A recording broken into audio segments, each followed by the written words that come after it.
Hello people, I hope you guys are doing great and here is a nice scanner series coming up for you guys. लेकिन ये scanner series देखने के पहले आप लोगों को कुछ बहुत इंपॉर्टेंट 7-8 पॉइंट्स है जो पता होने चाहिए, जिसके लिए मैं यहां पर आपसे मिलने के लिए आया हूं. अच्छे से ध्यान देंगे, listen to me very very very carefully. इसको हम नाम दे रहे हैं एक्स्ट्रा एज स्कैनर सीरीज. इसको हम नाम दे रहे हैं एक्स्ट्रा एज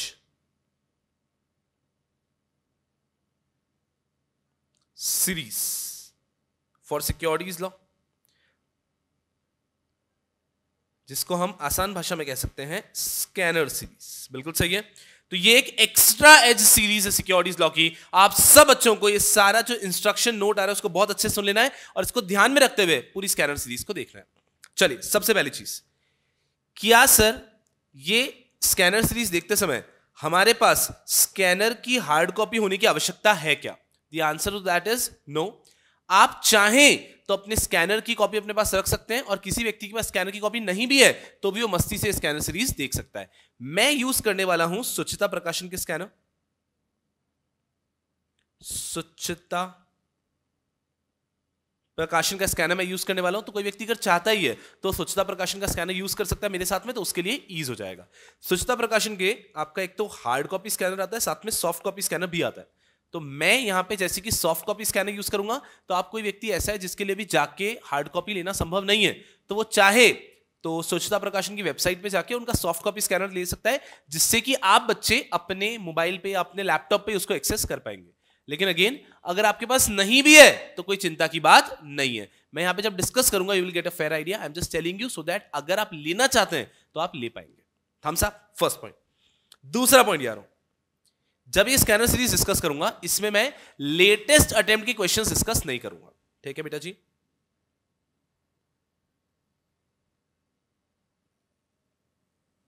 लेटेस्ट अटेम्प्ट्स के क्वेश्चन यहां पे डिस्कस नहीं होंगे. उसका कारण यह है कि अगर किसी व्यक्ति के पास समय है तो वो क्या कर सकता है, पूरी स्कैनर सीरीज करने के बाद में जो आखिरी के कुछ अटेम्प्ट हुए उनके पेपर को लेके बैठ के प्रॉपर तरीके से देख सकता है.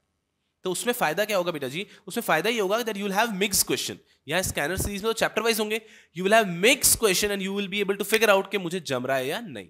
लेकिन ये उसी व्यक्ति को करना है जिसको समय परमिट कर रहा है. बिल्कुल ठीक है. तो अगर आपके प्रिपरेशन में आपकी पूरे रेगुलर नोट्स, रेगुलर लेक्चर अच्छे से हो चुके हैं, एडिशनल टॉपिक्स अच्छे से हो चुके हैं, क्विक रिविजन हो चुके हैं, आपका रिविजन बहुत अच्छे से हो चुका है, टेस्ट सीरीज हो चुकी है और फिर भी आपके पास समय है एग्जाम तक, तो आप 3 घंटे का टाइमर लगा के कोई भी पास्ट पेपर लेके लिखने की प्रैक्टिस कर सकते हो. तो उसके लिए लेटेस्ट अटेम्प्ट के क्वेश्चंस यहां पे हम लोग डिस्कस नहीं करते हैं, ताकि आपके लिए एक सरप्राइज एलिमेंट बना रहे. ठीक है गुंडे? उसके बाद में बहुत इंपॉर्टेंट बात, सबसे इंपॉर्टेंट बात यह है बेटा जी, क्या है यारो, what is this scanner series? As I am saying, extra edge. खाना बन चुका है बहुत सुंदर सा, अब हम उसके ऊपर गार्निशिंग कर रहे हैं. केक बन चुका है बहुत सुंदर सा, अब उसके ऊपर हम क्रीमिंग कर रहे हैं. ये जो आप बच्चे करते हैं ना, ये तभी सेंस बनता है जब आपका डिश टेस्टी है, तब तो गार्निशिंग का कोई सेंस बनेगा. सो ये जो एक्स्ट्रा एज सीरीज यहां पर सिक्योरिटीज लॉ की आ रही है, this is going to be relevant for only someone who has done the regular batch properly, the regular notes properly, the additional notes properly. कोई एक व्यक्ति जो ये सब बहुत अच्छे से कर चुका है, जिस व्यक्ति का रिवीजन बहुत अच्छे से हो चुका है, अब उसने एक्स्ट्रा एज के लिए आना चाहिए. एक्स्ट्रा एज के लिए आप तब आएंगे ना जब आपका रिवीजन अच्छे से हो चुका है. कोई व्यक्ति का अगर रिवीजन भी चल रहा है कि सर मैं तो अभी तक पता नहीं चल रहा है क्या करूं क्या नहीं करूं, तो उस व्यक्ति ने, जिस व्यक्ति का रिवीजन ही अच्छे से नहीं हुआ है, वो सीधा एक्स्ट्रा एज लेने की कोशिश करेगा तो अननेसेसरी परेशानी होगी. तो मेरा सुझाव क्या है कि जब आप बच्चे का ये सब बहुत अच्छे से हो चुका है, तब आपने स्कैनर सीरीज के लिए आना है, तब आपने एक्स्ट्रा एज सीरीज देखनी है. लॉजिकल है.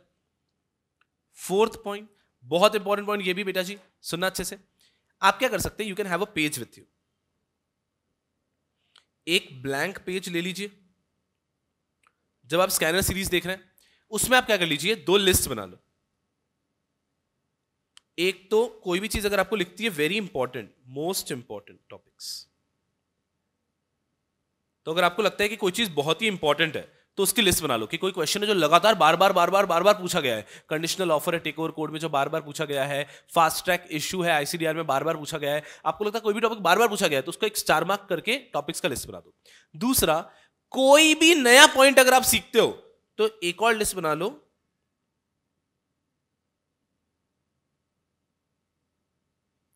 न्यू थिंग्स लर्न, बिकॉज ये स्कैनर सीरीज आपको बार बार देखने की कोई जरूरत नहीं है।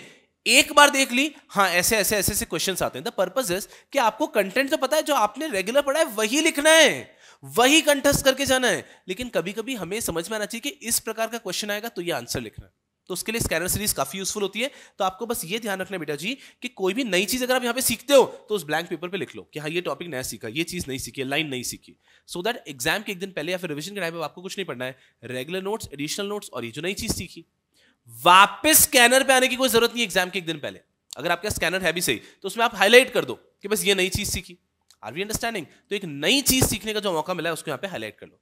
कुछ चीजें ऐसी भी होती है जो आपका सिलेबस में है ही नहीं, जैसे कि मैं स्कैनर सीरीज कराऊंगा, कुछ 2013 के, 14 के, 2018 के क्वेश्चन है, तब वो ओल्ड सिलेबस था, अब वो रेलिवेंट नहीं है, बट फिर भी उसको हम एक बार पढ़ते हुए चलेंगे। क्यों बेटा जी? कभी कभी क्या होता है कि एग्जाम में सरप्राइज क्वेश्चन आते हैं, वैसे क्वेश्चन एक या दो ही आते हैं। स्कैनर सीरीज का एक पर्पस है कि एग्जाम में जो सरप्राइज क्वेश्चंस आते हैं वो भी आप हैंडल कर पाए। तो कोई नई चीज भी सीखिए तो उसको अच्छे से लिख के रख लेंगे, बस सिंपल है। चल उसके बाद में गुंडे, हाँ कुछ लोग होंगे जो स्कैनर सीरीज के बाद फूल जाएंगे, कुछ लोग होंगे जो स्कैनर सीरीज के बाद सुकड़ जाएंगे। तो बेटा जी डरने का नहीं, चूंकि ये वीडियोस YouTube पे भी रहेंगे तो हो सकता है कोई स्टूडेंट जो हमसे नहीं भी पढ़ा है, रेगुलर बैच मुझसे नहीं पढ़ा, सीधा स्कैनर सीरीज देखना है। एक बात को अच्छे से समझ लेना कि ना तो स्कैनर सीरीज देख के आपको ओवर कॉन्फिडेंट होना है, ना ही स्कैनर सीरीज देख के आपको अंडर कॉन्फिडेंट होना है। ये चीज ध्यान रखो। कोई भी चीज YouTube पे डालना काफी डेंजरस हो जाता है कभी कभी, तो ध्यान रखना है आपको ना तो ओवर कॉन्फिडेंट होना है। क्या बच्चे को लग रहा है ये सब तो पढ़ा हुआ है, सब आता है, मस्ती से मचा देंगे, आपको ऐसा ओवर कॉन्फिडेंट भी नहीं हो रहा। कोई बच्चा है जो डायरेक्टली मुझसे YouTube से ही जुड़ा है, उस व्यक्ति को ना तो ये स्कैनर सीरीज देख के अंडर कॉन्फिडेंट होना है, तो ना तो ओवर कॉन्फिडेंट होता है ना अंडर कॉन्फिडेंट होना है। आपको बस ये समझना है कि हमने थोड़ा और कुछ नया सीखा, तभी तो इसको एक्स्ट्रा एज कह रहे हैं। आपको पूरा फोकस अपने रेगुलर नोट्स, अपने एडिशनल नोट्स, अपने कंटेंट पे करना है, वो करके जाओगे एग्जाम में मचा के आओगे। ये तो एक्स्ट्रा एज है, राइट? चल जब हम देखते हैं ना, जैसे कि मैंने पहले बताया कि हमारी पिछले कुछ अटेम्प्ट में एक बच्ची थी मानिया श्रीवास्तव, EIR 1 जबरदस्त।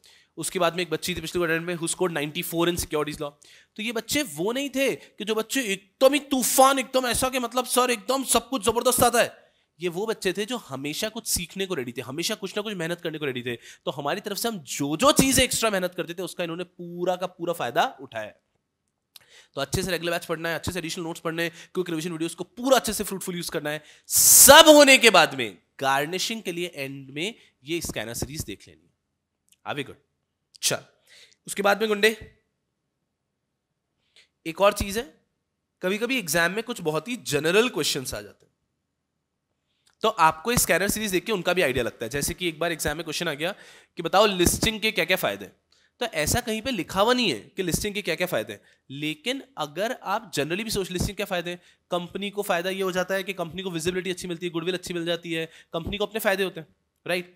कंपनी को पैसा रेज करना ईजी हो जाता है, इन्वेस्टर के अपने फायदे हैं कि उसका इन्वेस्टमेंट जो है वो लिक्विड होता है, जब चाहे वो बेच सकता है, इन्वेस्टर को कंपनी के ज्यादा डिटेल्स मिलते हैं अगर वो लिस्टेड कंपनी में इन्वेस्ट करेगा। तो जनरल क्वेश्चन भी कभी कभी आ जाते हैं, तो आपने उन जनरल क्वेश्चंस को भी कैसे हैंडल करना है वो भी स्कैनर सीरीज में आपको एक आइडिया लगेगा। बिल्कुल ठीक है, तो मस्ती से बस सुनते जाना है। उसके बाद में गुंडे, हाँ मैं सही कह रहा हूं, ये बात तो आप मानते ही नहीं हो। Do not watch the scanner series on 1.5x। बेशरम बच्चे, स्कैनर सीरीज 1.5x पे नहीं देखने का है, क्योंकि स्कैनर सीरीज में मुझे पता है कि आपका समय बिल्कुल वेस्ट नहीं करना है। मैं खुद 1.5 पे बोल रहा हूं। स्कैनर सीरीज में आई नो दैट आप बच्चों के पास समय नहीं है और आप बच्चों का फटाफट से स्कैनर सीरीज कंप्लीट करना है, एक्स्ट्रा एज फटाफट से देना है आपको, तो उसके लिए मैं खुद ही 1.5x पे पढ़ाता हूं। तो आपने उसको 1.5x पे देखना नहीं है। आपका 1.5, मैं ऑलरेडी 1.5, वो कुछ 3 हो जाएगा और फिर कुछ समझ ही नहीं आएगा, ठीक है? तो इसको 1.5 पे नहीं देखना है। और उसके बाद में एक लास्ट पॉइंट गुंडे, ध्यान रखेंगे कि स्कैनर में कभी भी आप किसी भी क्वेश्चन का आंसर देख रहे हो तो उसकी साइज के बेस पे उसको जज नहीं करना है। वो उसके अंदर उन्होंने साइज को कोई उन्होंने ऑर्गेनाइज नहीं किया है। 4 मार्क्स के क्वेश्चन के लिए 2 पेज के आंसर दिए, कभी कभी 4 मार्क्स के क्वेश्चन के लिए 2 लाइनर आंसर दिया। तो आपको सिर्फ क्वेश्चन देखना है और आपको समझना है कि मुझे जम रहा है या नहीं, इसके अंदर आंसर में क्या लिखना होगा, बस उनका जो साइज ऑफ द आंसर, उनका फॉर्मेट ऑफ द आंसर है, उसको फॉलो नहीं करना है, वो आपको अपने ही फॉर्मेट में आंसर्स लिखना है। ये कुछ बहुत अच्छी चीज है, डोंट फॉलो फॉर्मेट और इवन साइज फ्रॉम स्कैनर, वो आपने अपने ही मगज के हिसाब से ही करना है। आई बिलीव अगर आपने ये सब चीजें कर ली है तो इतना तूफान एक्स्ट्रा एज लेके जाओगे आप एग्जामिनेशन में कि कोई ताकत आपको रोक नहीं पाएगी। Okay, I hope you guys are going to certainly enjoy the scanner series. बेटा जी इसी तरह से खूब खूब पढ़ो एंड खूब खूब खूब आगे बढ़ो। All the best, take care of yourself, make me proud, make your parents proud, make everyone around proud. All the best, bye bye. Yes people, let's do it. हम लोग आज यहां पर हैं LODR के चैप्टर की स्कैनर सीरीज करने के लिए। So without wasting any time let's hit LODR।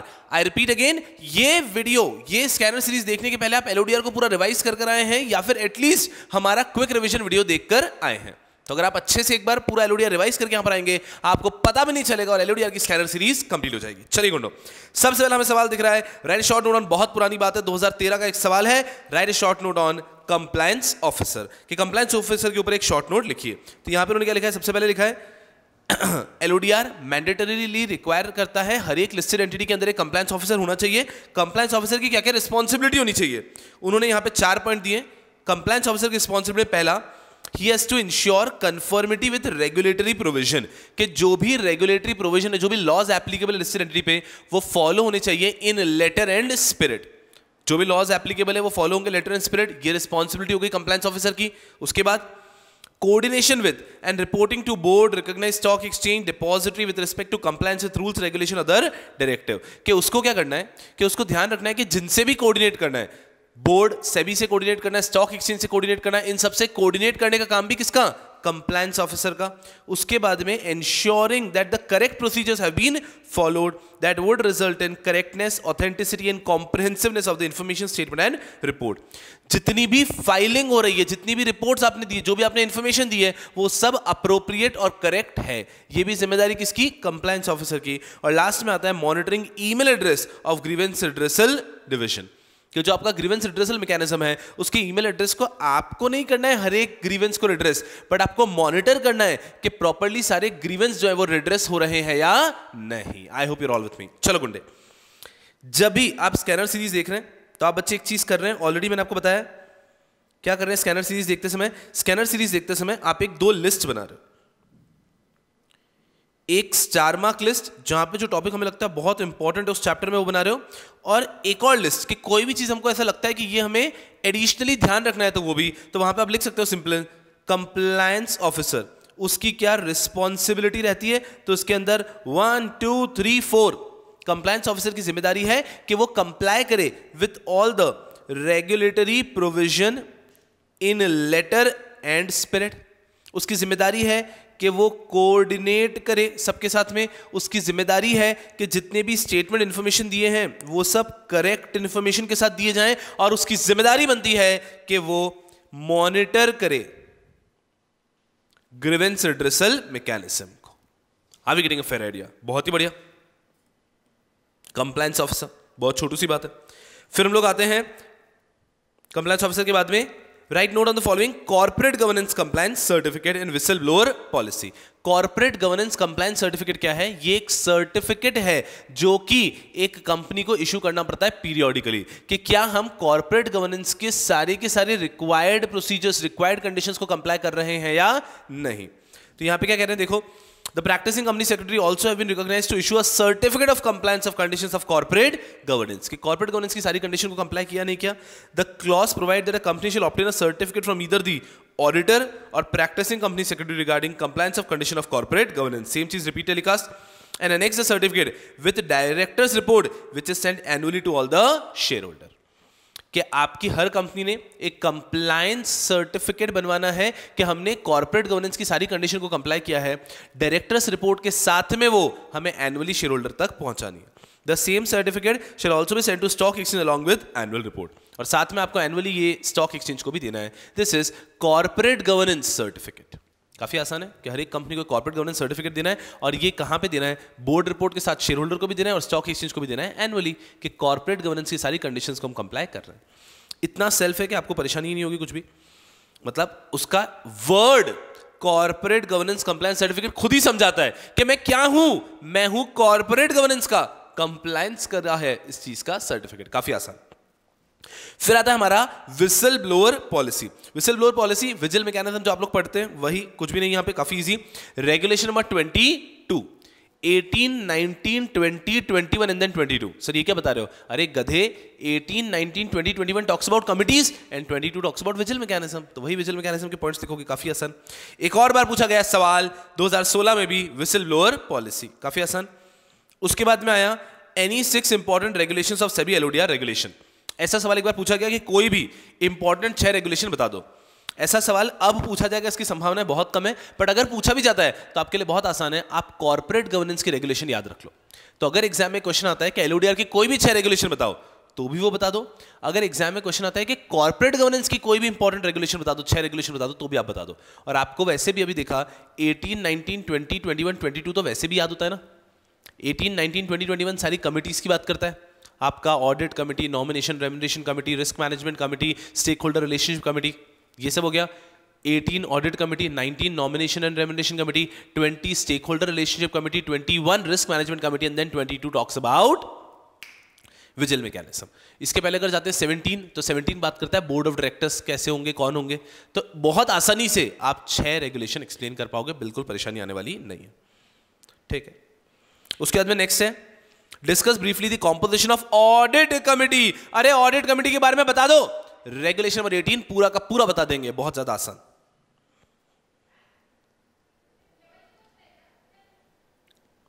आपको कभी भी स्कैनर के अंदर जो आंसर की साइज दे रखी है उस पे जाना नहीं है। वो कभी कभी जैसे कि हमें बताया था, कोई भी रेगुलेशन बताओ, उन्होंने रेगुलेशन सिर्फ नाम लिख के छोड़ दिए। ऑडिट कमेटी 3 पेज का आंसर दे दिया, तो आपको इनके साइज पे जाना नहीं है। आपको अपने हिसाब से एग्जाम में क्वेश्चन कितने मार्क्स का आ रहा है उसका जजमेंट लेते हुए आंसर लिखना है। चलिए उसके बाद में आ रहा है what do you mean by SME exchange, discuss the role of company secretary in the model SEBI LODR regulation laid down by SEBI for SME for the purpose of listing. ये बता रहे हैं सबसे पहले कि एसएमई स्टॉक एक्सचेंज क्या होता है। तो आप मस्ती से बता सकते हो 2013 का है, बहुत पुराना सवाल है, ओल्ड सिलेबस का है, बट हम लोग इसी के लिए तो एक होलिस्टिक व्यू के लिए तो स्कैनर देख रहे हैं। तो ठीक है भाई, SME stock exchange small medium enterprises के लिए स्टॉक एक्सचेंज होता है, इनका एलिजिबिलिटी क्राइटेरिया एकदम अलग होता है, और एलओडीआर रेगुलेशंस उनके लिए एक सेपरेट चैप्टर रखता है, जो कि अगर कोई कंपनी अपने सिक्योरिटीज को लिस्ट करता है एसएमई पे, तो LODR has a separate chapter for the compliance requirement when you issued your securities on SME. देखते हैं इसमें क्या लिखा है, एसएमई स्टॉक एक्सचेंज रूल। उसके बाद में role of company secretary, company secretary का क्या रोल रहेगा एसएमई स्टॉक एक्सचेंज पे। All listed SMEs on SME platform are required to appoint the company secretary of the issuer as compliance officer who will be responsible for monitoring. अरे बहुत आसान, जैसे normally compliance officer होता है हर company, वैसे SME के लिए भी कंप्लायंस ऑफिसर होगा, easy. Next, the compliance officer will directly liaise with the authority such as SEBI stock exchange. जो हमने भी पढ़ा ना, कंप्लायंस ऑफिसर की रिस्पॉन्सिबिलिटी में कोऑर्डिनेट करेगा, सेम यहाँ पे लाइजिंग का काम करेगा, सबसे कोऑर्डिनेट करता रहेगा। And last, further registrar and transfer agent of listed SME are required to produce a certificate from a practicing company secretary that all transfers have been done properly. जैसे नॉर्मल लिस्टेड कंपनी को भी करना होता है certificate produce कि सारे share transfer का काम प्रॉपर्ली हुआ है, उसी प्रकार से एसएमई के अंदर भी ये सर्टिफिकेट देना होगा एक सीएस से लेके कि सारा शेयर ट्रांसफर का काम अच्छे से हुआ है। तो यहाँ पे कुछ भी खास नहीं पड़ा, जो नॉर्मल कंपनी के प्रोविजन थे उसी में से 3 प्रोविजन को पिक कर लिए कि ये एसएमई के लिए भी एप्लीकेबल है। पहला प्रोविजन हो गया कि कंप्लायंस ऑफिसर अनिवार्य है, दूसरा प्रोविजन हो गया कि कंप्लायंस ऑफिसर सबसे कोऑर्डिनेट करेगा, और तीसरा प्रोविजन हो गया कि एक प्रैक्टिसिंग कंपनी सेक्रेटरी का सर्टिफिकेट भी चाहिए कि शेयर ट्रांसफर का सारा काम इजीली कंप्लीट हुआ है। बहुत ज़्यादा आसान है, कुछ भी नहीं है। Same, explain the following PCS certification for SME platform, कि एक प्रैक्टिसिंग कंपनी सेक्रेटरी को क्या क्या सर्टिफिकेट देने होते हैं फॉर एसएमई प्लेटफॉर्म। अब यहां पे देखेंगे क्या लिखा है, company seeking listing on BSE SME platform through IPO are required to comply with the quantitative eligibility norms as prescribed by BSE. Additionally, it will be desirable for the company to file the compliance certificate by practicing company secretary as per the guidance note issued by ICSI as and when such a certificate is made applicable by SME platform. अभी generally बता दिया मैंने।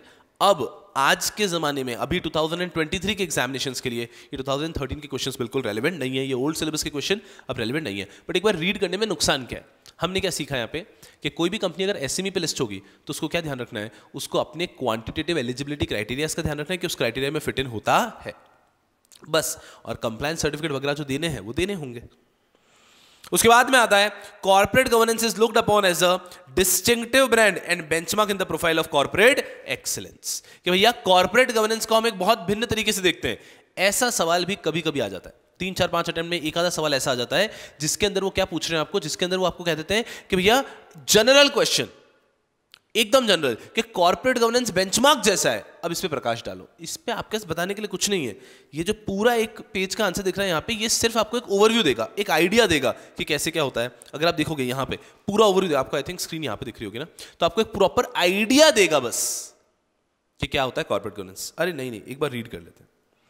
Good governance in capital market has always been high on the agenda of SEBI. Corporate governance is looked upon as a distinctive brand and benchmark in the profile of corporate excellence. कि हम एक benchmark मानते हैं कि अगर आप corporate governance को comply करते हो तो वाह वाह, आप तो क्या ही सुंदर लोग। This is evident from the continuous updation of guidelines, rules and regulation by SEBI for ensuring transparency and accountability. ये क्यों किया जाता है? ताकि transparency और accountability maintained रहे। In this process, SEBI has constituted a committee on corporate governance under the chairmanship of Shri Kumar Mangalam Birla. ये सब पहले दे रखा था मॉड्यूल में, एक रफ आइडिया देता हूँ। तो जब कॉर्पोरेट गवर्नेंस के प्रोविजन भारत में बनाने थे तो हमने देखा कि कुछ कंपनीज बहुत ही भारी काम कर रही है, तो उनमें से बिरलास की कंपनीज थी। तो हमने एक कमिटी बनाई जिसका चेयरमैन बनाया गया श्री कुमार मंगलम बिरला जी को, और उनको कहा गया कि आप बताओ ऐसी क्या चीज़ है जो सारी कंपनीज फॉलो करेगी तो वो भी आगे बढ़ पाएगी। और उन्होंने जो रिकमेंडेशंस दिए उसी के बेस पे बने कॉर्पोरेट गवर्नेंस के norms. The committee in its report observe that the strong corporate governance is indispensable to resilient and vibrant capital market and is an important instrument for investor protection. It is the blood that fills the veins of transparent corporate disclosure and high quality accounting practice. It is the muscle that moves a viable and accessible financial reporting structure. Based on the recommendation of the committee, SEBI has specified principles of corporate governance and introduced a new clause 49 in the listing agreement. बिल्कुल ठीक है. Presently, clause 49 has been replaced by regulation 16, 17, 18, etc. of SEBI LODR regulation. एकदम easy. आपको एक rough idea देता हूँ इसमें क्या लिखा है. जब पहली बार कॉर्पोरेट गवर्नेंस के प्रोविजन आए थे तो वो क्लॉज 49 के नाम से आए थे. अब तो प्रॉपर रेगुलेशन के नाम से आ चुके हैं. तो ये जो भी 16 ऑनवर्ड्स के पूरे रेगुलेशन हम LODR में पढ़ते हैं ये सब कॉर्पोरेट गवर्नेंस के रेगुलेशंस हैं. स्पेसिफिकली याद रखना आसान है. 18, 19, 20, 21 कमिटीज, 22 विजिल मैकेनिज्म, ये सब कॉर्पोरेट गवर्नेंस के ही प्रोविजन है. और कॉर्पोरेट गवर्नेंस कैसे आया था? श्री कुमार मंगलम बिरला साहब ने एक कमिटी बनाई थी. उन कमिटी की चेयरमैनशिप से, कमिटी की चेयरमैनशिप के अंदर हमारा एक पूरा का पूरा रिपोर्ट बनी थी. उसकी रिकमेंडेशन पे आया है कॉर्पोरेट गवर्नेंस की requirement. Thing next, what are the policies required to be framed under SEBI LODR regulation. आपके LODR के अंदर क्या क्या पॉलिसीज बनाना अनिवार्य है? हमने पढ़ा यारो, कुछ भी नहीं है. पॉलिसीज के बस नाम है, सारी पॉलिसीज बनाना जरूरी है. Next, listing of securities in stock exchange a matter of great importance for companies and investor. कि भैया लिस्टिंग तो बहुत ही अनिवार्य है. अब वापस एक जनरल बात है कि लिस्टिंग के क्या क्या फायदे हैं. देखो एकदम general. Benefit to the company, कि आखिर कंपनी को क्या फायदा है? गुलू गुलू गुलू गुलू. Benefit to the company is increase in goodwill, कि कंपनी की गुडविल इंक्रीज होगी. दूसरा benefit, easy availability of loan, एक कंपनी को अगर लोन लेना होगा तो आसान होगा. No threat of take over, एक लिस्टेड कंपनी को टेक ओवर करना थोड़ा कठिन है, टेक ओवर कोड आ जाता है ना. तो ये 3 बेनिफिट्स हैं कंपनी के लिए. सर फिर इन्वेस्टर को क्या बेनिफिट है? लिक्विडिटी इन इन्वेस्टमेंट. आपने अगर एक लिस्टेड कंपनी के शेयर्स खरीदे तो आपके पास लिक्विडिटी ना, जब चाहोगे तब बेच पाओगे.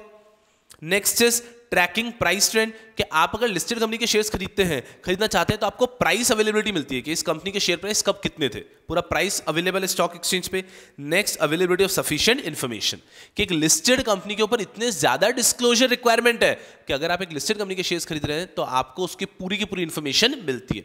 वहीं अगर आप एक अनलिस्टेड कंपनी के शेयर्स खरीदते हैं तो उसकी इतनी इन्फॉर्मेशन मिलती नहीं. बोलो तारा रारा. बहुत ही जबरदस्त. एकदम जनरल क्वेश्चन है ये, जनरल क्वेश्चंस की कैटेगरी में से एक आ गया. आप चाहें तो ये भी लिख के रख सकते हैं अपने पास में कि benefits to investor, benefits to company. बहुत ज्यादा इजी थे वैसे तो. उसके बाद में एक सवाल आ रहा है, for ensuring independence in the spirit of independent director and the active participation in functioning of the company, SEBI has accepted many recommendation of committee setup under chairmanship of Shri Uday Kotak and made amendments in LODR regulation 2015. Explain any 4 amended provision relating to independent director. अब ये क्या है? ये 2018 का of course old syllabus का एक question है कि इंडिपेंडेंट डायरेक्टर को लेकर तो बहुत ज़्यादा अमेंडमेंट्स आए थे, बहुत ज़्यादा अमेंडमेंट्स। तो उनका बताना है कि कोई भी 4 ऐसे प्रोविजन बताओ जो इंडिपेंडेंट डायरेक्टर के चेंज हुए। तो ये अब की तारीख में एप्लीकेबल ही नहीं है, क्योंकि ये तब चेंज हुए थे। तो तब जब अमेंडमेंट आया था, अमेंडमेंट पे सवाल पूछा गया था कि बताओ इंडिपेंडेंट डायरेक्टर में क्या क्या अमेंडमेंट आए हैं। तो ये अभी के लिए प्रैक्टिकल नहीं है, पॉसिबल नहीं है। चल, उसके बाद में अगला सवाल, you are the company secretary of Sun Global Limited which being listed on stock exchange after an IPO is made by the company. The managing director desires to know about quarterly compliance requirement. अरे भैया सारे के सारे quarterly compliance यहां पे चिपका दो। तो हमने पीरियोडिक डिस्क्लोजर, पीरियोडिक कंप्लायंस पढ़ा, उसमें क्वार्टरली कंप्लायंस जितने भी हैं सारे के सारे लिखवा दो। तकरीबन 6 क्वार्टरली कंप्लायंस है, सबके सब यहां पे आ जाने चाहिए।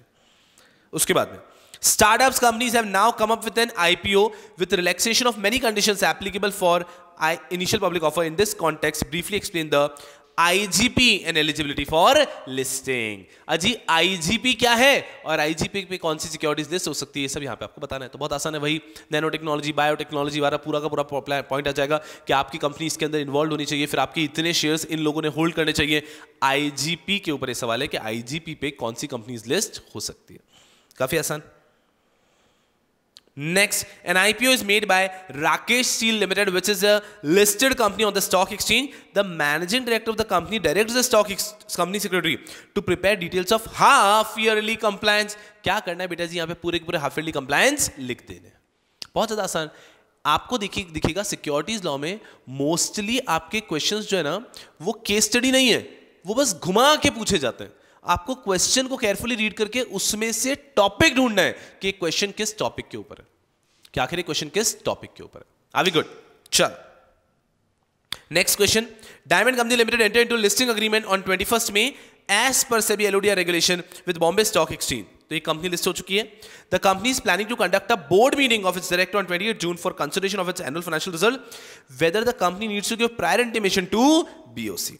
हम एक बोर्ड मीटिंग कर रहे हैं जहां पे हमारे फाइनेंशियल रिजल्ट डिस्कस करने वाले हैं। क्या हमें इसके लिए प्रायर इंटीमेशन देने की जरूरत है क्या?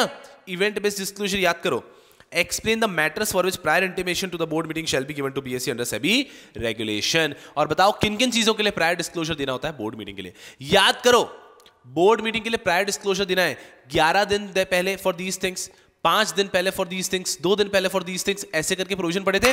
वही का वही यहां पे आपको लिखना है कि आपको इतने इतने इतने दिन पहले बताना जरूरी है। काफी आसान, इन्होंने तो और इजी दिया है, हम और डिटेल में लिख सकते हैं।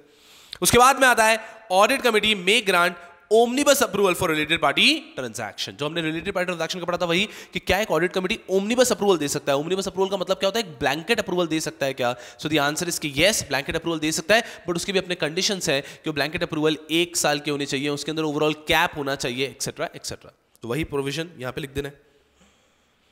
You are the company secretary of Fortune India Limited, a listed company on the leading stock exchange. Your managing director desires a list of yearly compliance. क्या करना है बेटा जी, यहाँ पे अपने yearly compliance लिख देना है। बहुत ज्यादा आसान। हमने पढ़ा था quarterly, half yearly, yearly compliance, तो यहाँ पे yearly लिख देंगे बस। Suzlon Limited is in the top 1000 listed companies. Referring to the provision of SEBI LODR requirement, the board of directors seeks your advice as a company secretary. आपको बताना है quorum in board meeting, कि board meeting का quorum क्या होता है for top 1000 listed entities. दूसरा बताना है मैक्सिमम नंबर ऑफ डायरेक्टरशिप में listed company by a director, कि एक व्यक्ति मैक्सिमम कितनी लिस्टेड कंपनी के अंदर डायरेक्टर बन सकता है। दोनों प्रोविजन हमने पढ़े रेगुलर के अंदर, बिल्कुल परेशानी होने वाली बात नहीं है। कोरम पढ़ाते समय मैंने ये भी बताया था कि कोरम पे बहुत डिफिकल्ट क्वेश्चन भी बन सकते हैं, because quorum for a normal listed company, quorum for top listed company, quorum of audit committee, ये सब अलग अलग होता है। तो बहुत केयरफुली पढ़ना होता है और एग्जाम में क्वेश्चन फंसा हुआ आ सकता है। 2021 SEBI LODR regulation 2015 as amended imposes an obligation on every listed company to constitute nomination and remuneration risk management committee. Briefly explain the constitution. Nomination remuneration committee regulation number 19, risk management committee regulation number 21. धड़ धड़ पूरा लिख दोगे। बहुत ज्यादा आसान question, super easy. 2021 August, what are the recognitions given to company secretary in practice for providing various certification reports as required under SEBI LODR regulation? कि क्या क्या certifications है जो एक CS in practice दे सकता है। तो इसमें क्या लिखा है? पहला हो गया certificate regarding transfer of shares, कि सारे ट्रांसफर ऑफ शेयर्स प्रॉपर्ली हुए या नहीं हुए। Certificate regarding compliance of condition of corporate governance, जैसे हमने देखा कि कॉर्पोरेट गवर्नेंस की सारी कंडीशन कंप्लाई की या नहीं की। Next, certificate regarding maintenance of 100% asset cover, ये आपने पढ़ा नहीं है, ये समझ लो अच्छे से कि आपकी कंपनी ने अगर मान लीजिए कोई भी सिक्योरिटीज इशू की है और वो सिक्योरिटीज आपने डिबेंचर्स इशू किए और आपने कहा था ये डिबेंचर्स जो है ना वो 100% सिक्योर्ड होंगे, तो 100% सिक्योरिटी कवर का भी एक सर्टिफिकेट होगा कि आपने प्रॉपर्ली जो सिक्योरिटी इशू किए उनको प्रॉपर्ली सिक्योर्ड किया है या नहीं किया है। नेक्स्ट, सेक्रेटरियल ऑडिट रिपोर्ट, एक प्रैक्टिसिंग सीएस को चेक करना है कि सारा कंप्लायंस अच्छे से हुआ है नहीं हुआ है। And last is certification regarding director disqualification, कि कोई भी डायरेक्टर डिस्क्वालिफाइड नहीं है, इसका भी एक सर्टिफिकेट देना है। ये 5 बूंदों वाला उजाला सर्टिफिकेट्स हैं जो एक प्रैक्टिसिंग कंपनी सेक्रेटरी को देने चाहिए। ये भी अच्छा है, इसको भी यहां पे लिख सकते हैं अपन, सर्टिफिकेट्स बाय प्रैक्टिसिंग सीएस। तो यहां पे सारे सर्टिफिकेट आ जाएंगे 1 2 3 4 5 के 5 सर्टिफिकेट्स हैं जो एक प्रैक्टिसिंग सीएस ने देने चाहिए। चलो, इसके बाद में आता है Satwik is a managing director in a listed company as well as an independent director in other 3 listed companies. One of the leading listed e-commerce company offered him independent directorship on its board. Whether he can accept the directorship with specific reference to SEBI regulation. समझो अच्छे से क्या है, वो एक listed company में managing director है as well as independent director in other 3 listed company. Managing director एक कंपनी में, 3 कंपनी में independent director है, उसको एक और कंपनी के अंदर इंडिपेंडेंट डायरेक्टरशिप ऑफर हुई है, क्या वो ये इंडिपेंडेंट डायरेक्टरशिप ले सकता है क्या? याद करो लिमिट जो हमने पढ़ी थी, लिमिट पढ़ी थी नॉर्मली 7 की, बट फिर हमने पढ़ा था कि एक व्यक्ति अगर मैनेजिंग डायरेक्टर बन जाता है तो सिर्फ वो मैक्सिमम 3 कंपनीज में इंडिपेंडेंट डायरेक्टर बन सकता है। याद आ रहा है कि नहीं आ रहा है? उसके बाद में आएगा e voting by the shareholder respect of all the shareholder resolution at a negligible level. SEBI has made certain changes in its regulation to make it more effective. Explain the initiative taken by SEBI. अब ये भी एक temporary प्रकार का provision था जो उस समय पे आया था, अभी हम लोग पढ़ के इसको रैप अप कर लेंगे। चल, एक और सवाल। Amar, one of the independent director of Ignite Career Limited, a listed company, intends to hold a meeting of independent director without inviting the managing director of the company. Is the action of independent director valid? याद करो, साल में एक meeting ऐसी होनी चाहिए जहां पे सिर्फ इंडिपेंडेंट डायरेक्टर्स अटेंड करेंगे। याद आ रहा है क्या? तो बिल्कुल वैलिड है, कोई परेशानी की बात नहीं है। तो इस प्रकार के क्वेश्चन एग्जाम में आए हुए हैं, कोई परेशान नहीं कर सकता हमको। उसके बाद में आ रहे हैं कुछ प्रैक्टिकल सवाल। LODR चल रहा है। Nikhil limited listed company is confused about the composition of board of director, seeks your advice regarding the composition of BOD as per regulation 17(1). इनका कहना है कि आप बताओ कि कंपोजिशन क्या होता है BOD का। जैसे कि हमने बात किया अभी, कंपोजिशन जो रेगुलेशन नंबर 17 के अंदर पढ़ते हैं, पूरा प्रोविजन जो हमने पढ़ा है BOD के बारे में वो यहाँ पे लिख देंगे कि हमारे हिसाब से ऑप्टिमम स्ट्रक्चर होना चाहिए, 50% नॉन एग्जीक्यूटिव होने चाहिए, इंडिपेंडेंट कितने होने चाहिए ये डिपेंड करेगा, चेयरमैन कौन है, ये पूरा प्रोविजन यहाँ पे हम लोग लिख देंगे। तो composition of BOD straight forward question. Next question, MCS Limited is a listed company with Bombay Stock Exchange Limited. The company enters into related party transaction frequently with MAP Limited, in which one of the director of MCS holds 3% paid up capital of MAP Limited. MCS Limited feels that getting the approval of audit committee for each transaction is time consuming and delaying the operational plan. You being a company secretary, advise the management with reference to SEBI LODR regulation for approval of related party transaction from the audit committee for next 1 year.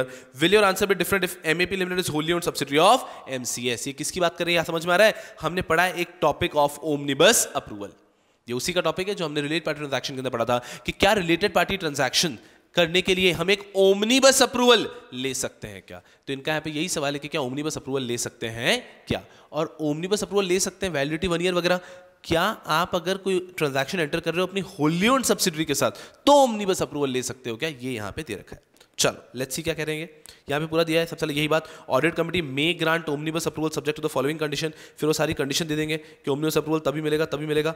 अब last में, however provision relating to prior approval of audit committee shall not apply in case the transactions are entered between a holding company and its wholly owned subsidiary. अगर holding company अपने wholly owned subsidiary के साथ कोई transaction कर रहा है तो ये प्रायर अप्रूवल वाली कंडीशन उनके लिए आती नहीं है। And whose accounts are consolidated with such holding company and placed before the shareholders in the general meeting. Therefore, in case MAP Limited which is wholly owned subsidiary, the approval of audit committee is not required. तो सबसे पहले यही आया कि एक company है, वो एक अपनी ही कोई रिलेटेड पार्टी कंपनी है, उसके साथ में ट्रांजैक्शन करना चाहती है, वो हमेशा प्रायर अप्रूवल लेती है, लेकिन यार बार बार प्रायर अप्रूवल लेने में परेशानी होती है, तो क्या कर सकते हैं? तो उसका आंसर आएगा कि आप एक ओमनिबस अप्रूवल ले सकते हो, उसकी सर्टेन कंडीशन है, उन सबको कंप्लाई करके आप ओमनिबस अप्रूवल ले सकते हो। जो हमने हमारे रेगुलर बैच में पढ़ी है सिर्फ वो कंडीशंस आपको याद रखनी है कि ये सारी कंडीशंस है, ठीक है। उसके बाद में एक छोटा सा दूसरा सब क्वेश्चन आता है कि अगर एक कंपनी अपनी होली ओन्ड सब्सिडरी के साथ में कोई ट्रांजैक्शन करना चाहती है तो भी ओमनिबस अप्रूवल, तो भी ऑडिट कमेटी का अप्रूवल लगेगा? The answer is no. अगर एक लिस्टेड कंपनी अपनी होली ओन्ड सब्सिडरी के साथ में कोई ट्रांजैक्शन कर रही है, इनका कंसोलिडेटेड फाइनेंशियल स्टेटमेंट भी प्लेस किया जाता है, तो इनको अप्रूवल लेने की कोई आवश्यकता नहीं है। Are we understanding? Prior approval की कोई रिक्वायरमेंट नहीं है. Next is a listed company can apply to stock exchange for reclassification of promoter holding as per public shareholding under SEBI regulation. Whether following promoters can apply for reclassification with reference to SEBI regulation. अब ये अच्छे समझना, ये एक अलग ही concept है. 100% focus यहां पे, बहुत ही जबरदस्त कंसेप्ट. ये बात कर रहे हैं reclassification.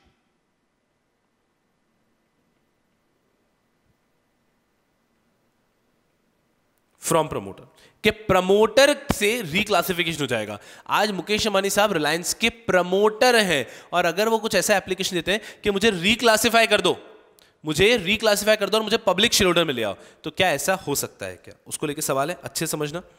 A listed company can apply to stock exchange for reclassification of the promoter holding as public shareholder under SEBI regulation. With the following promoters can apply. पहला, promoter is declared as wilful defaulter. Wilful defaulter declared है, वो apply कर सकता है क्या? सीधे आते हैं ए पे. यहाँ पे promoter is declared as wilful defaulter as per RBI guideline as per the given regulation. Promoter declared as wilful defaulter as per RBI is not eligible to apply for reclassification. तो कोई भी एक प्रमोटर जो wilful defaulter है वो reclassification के लिए apply नहीं कर सकता. पहला पॉइंट. दूसरा question, promoter is holding 12% of total voting right. कि एक प्रमोटर उसके पास 12% वोटिंग राइट है. Next, promoter is holding 12% of total voting rights in the listed company as per the given regulation. If promoter holds more than 10% of total voting right in the listed entity, they are not eligible for reclassification. तो अगर कोई promoter reclassification के लिए apply करना चाहता है लेकिन उसके पास 10% से ज्यादा है तो भी वो रिक्लासिफिकेशन के लिए अप्लाई नहीं कर सकता. नेक्स्ट देखते हैं C. Promoter is acting as CEO of the listed company. C, as per the given regulation, if the promoter acts as KMP in the listed entity, he is again not eligible. तो अगर एक promoter KMP की तरह काम कर रहा है, इस केस CEO की तरह काम कर रहा है, तो वो भी रिक्लासिफिकेशन के लिए अप्लाई नहीं कर सकता. Last, the promoter company has outstanding listing fees for 1 year. Promoter company की 1 साल की लिस्टिंग फीस देना बाकी है. As per the given regulation, the listed entity shall not have any outstanding dues to SEBI, stock exchange or depository to be eligible to apply for reclassification. कि अगर कोई भी उनके आउटस्टैंडिंग फीस है 2-3 entities, कौन कौन से लिखा है? SEBI, stock exchange, depository. इन तीनों में अगर कोई भी आपकी आउटस्टैंडिंग फीस है तो भी आप एलिजिबल नहीं है टू अप्लाई फॉर रिक्लासिफिकेशन. सो इन चारों केसेस के अंदर रिक्लासिफिकेशन नहीं हो सकता. काफी इजी टू रिमेंबर है. अगर एग्जाम में कभी भी ऐसा क्वेश्चन आया तो आप बहुत कंफर्टेबली हैंडल कर पाएंगे.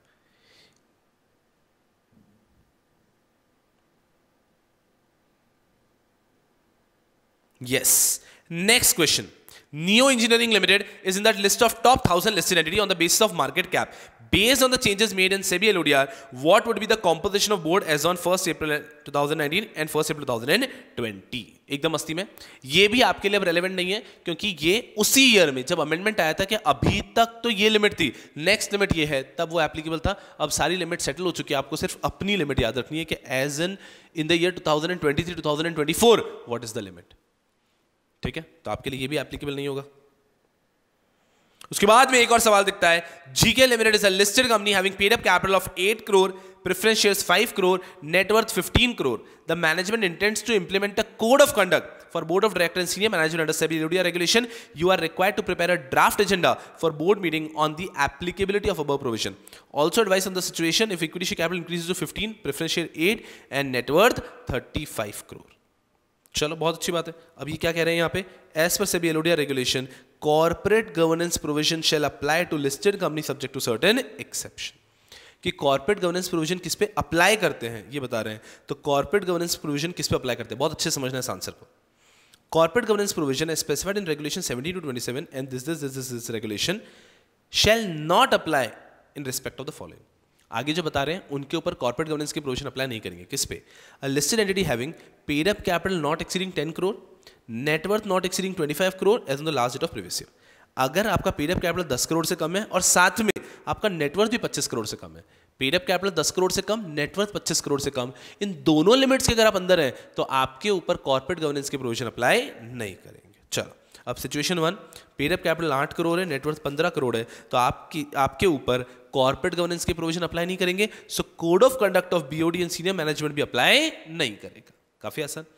सिचुएशन 2, अगर पेड अप कैपिटल 15 crore है, नेटवर्थ 35 crore हो गई है, तो आपके ऊपर अब वो कोड ऑफ कंडक्ट अप्लाई कर जाएगा. Are we understanding? बहुत ज़्यादा आसान है। एक छोटा सा नोट दिया है, प्रेफरेंस शेयर कैपिटल से कोई फर्क नहीं पड़ता है, क्योंकि हम जब बात करते हैं हम सिर्फ इक्विटी शेयर कैपिटल की बात कर रहे हैं। ठीक है, सो पहले 8 करोड़ था तो आपके ऊपर एप्लीकेबल नहीं है, 8 और 15 करोड़ लिमिट के अंदर है, बाद में हो गया 15 करोड़ और 35 करोड़ तो लिमिट के बाहर हो गया, तो कॉर्पोरेट गवर्नेंस के प्रोविजन अप्लाई हो चुके हैं।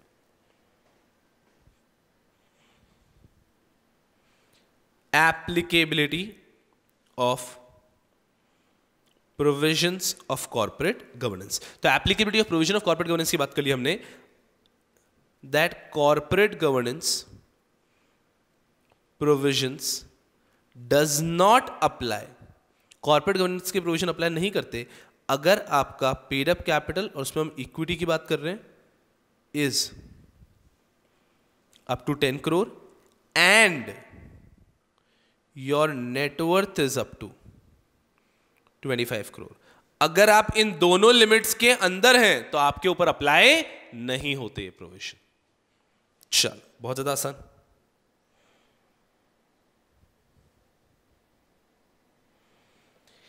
इसके बाद में हमें एक और सवाल देख रहा है, home technology limited has recently listed on the leading stock exchange, advise the company on the compliance of corporate governance regulation for holding maximum number of directorship by director of the company if the company is having paid up capital reserves of surplus of 8 crore 12 crore respectively, are there any exemption in compliance with the corporate governance under SEBI regulation? वापस वही सवाल है, 10 करोड़ के अंदर 25 करोड़ के अंदर तो आपके ऊपर कॉर्पोरेट गवर्नेंस के प्रोविजन अप्लाई करने वाले नहीं। सिंपल, वापस वही 10 crore 25 crore. Home Technology is having paid up share capital of 10 crore and net worth of 20 crore. Hence, both paid up share capital and net worth are within the limit, and hence company is exempted with regard to compliance of corporate governance. Sure. Next सवाल, X is a managing director of ABC Limited and awarded title of the best CEO of the country. 4 leading listed companies invited him to join their board as an independent director for sharing his knowledge. X एक company का managing director है, उसको 4 companies बोल रहे हैं कि हमारे यहाँ पे इंडिपेंडेंट डायरेक्टर बन जाओ। प्रोविजन याद आ रहा है ना? अगर एक व्यक्ति एक कंपनी का मैनेजिंग डायरेक्टर है तो मैक्सिमम 3 कंपनीज का इंडिपेंडेंट डायरेक्टर बन सकता है। Can X join as independent director on the offer made by 4 listed entities? Give your answer with reason. After superannuation, X is planning to join as an independent director of 10 listed companies. Do you agree with the planning? X का सोच रहा है super एन्युएशन के बाद, super एन्युएशन का मतलब retirement के बाद, कि जब वो मैनेजिंग डायरेक्टरशिप छोड़ देगा फिर वो 10 कंपनीज में इंडिपेंडेंट डायरेक्टर बनना चाहता है। बन सकता है क्या? अरे गुंडो, 7 की भी तो लिमिट है। फिर मैनेजिंग डायरेक्टर है तो आप मैक्सिमम 3 कंपनी में इंडिपेंडेंट डायरेक्टर बन सकते हो, अगर आप मैनेजिंग डायरेक्टर नहीं हो तो भी आप मैक्सिमम 7 कंपनीज में ही इंडिपेंडेंट डायरेक्टर बन सकते हो। आई गेस आपको ध्यान है। उसी के साथ में पूरा प्रोविजन बहुत आराम से, क्वेश्चन बहुत आराम से सॉल्व हो जाएगा। चलिए, उसके बाद में आता है 2022। बस चलो, यहां पे आपके सारे के सारे सवाल खत्म हो जाते हैं। 2022 जून जो है उसके क्वेश्चन जरूर दे रखा है, आप देख सकते हैं। उसका आंसर यहां पे नहीं दे रखा होता है, लेकिन आपको कोई परेशान होने की बात नहीं है। 2022 जून, 2022 दिसंबर, यहां तक के भी मॉडल आंसर्स ऑलरेडी वेबसाइट पे अवेलेबल है। तो जो लास्ट के 2-3 अटेम्प्ट होते हैं उसके क्वेश्चंस आप डायरेक्टली ना देखो तो वो बेहतर है। क्यों बेहतर है? आप क्या कर सकते हो, अपनी पूरी प्रिपरेशन करने के बाद, अपना सब कुछ करने के बाद आप क्या कर सकते हैं बच्चे, आप वो पास पेपर लेके 3 घंटे में प्रैक्टिस कर सकते हो। तो ये क्वेश्चंस आप नहीं भी देखोगे तो बेहतर है इन अ वे, लेकिन अगर आपके पास पेपर प्रैक्टिस करने का समय नहीं है तो इन क्वेश्चंस को आप देख के जा सकते हैं। और इसी के साथ में खत्म होता है गुंडो आपका पूरा बुरा, इसके बाद में पास क्वेश्चन नहीं है, ये खत्म होता है आपका पूरा बुरा LODR। राइट, तो जैसे हमेशा से कहता हूं, मजे में रहना है और ये बस सोचना है कि हमने कुछ और चीज गेन की इन पिछले से फॉर एग्जांपल 20, 25, 30 मिनट में। ओके, चलो गुंडो, खूब खूब पढ़ो, खूब खूब आगे बढ़ो। I am going to see you guys in another episode of scanner series. Bye bye.